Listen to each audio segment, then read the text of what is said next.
Well, I want to say good morning. We are here at the Final Four. It's Glenn Blackwell right back at you. And I have a very special individual that's sitting next to me. His name is Gary Waters. I've been promoting and talking about this gentleman who's a living legend.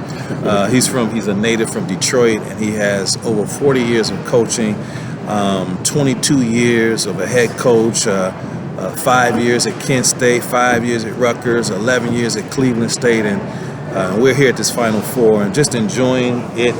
And this guy here is he's an encyclopedia of wisdom.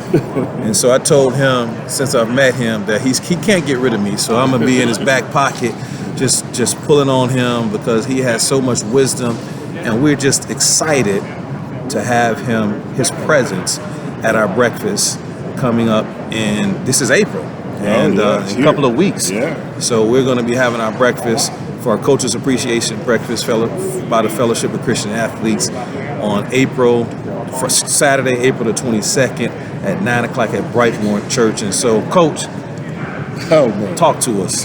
What is it like? What is it? I mean, tell me what you love about this experience here in the Final Four.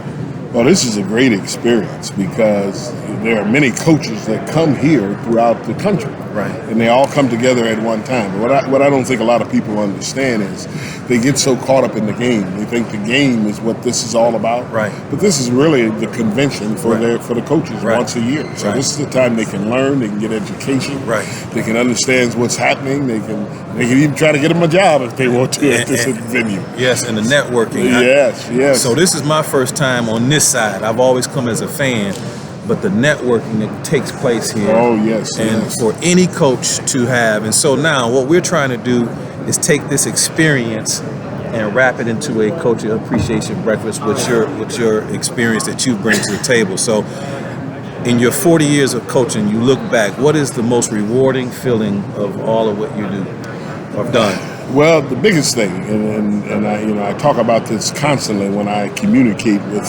different people, different coaches, is the experience I have with the young men. God put me in this for a purpose. Amen. And it's also it was a ministry for me. Right. And so when I communicated with the players that were under my supervision, I made sure they understood that. And they understood what God was all about. Because some of them may have never had that in their lives. Right. So that was very, very important. So what, in essence, probably the most rewarding thing is transforming lives.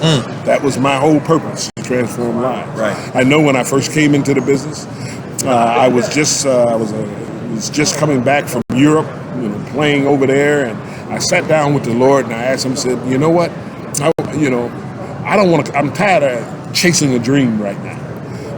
What I want to do is something special. And he directly asked me, he said, what do you want to do? And I said, I want to transform lives.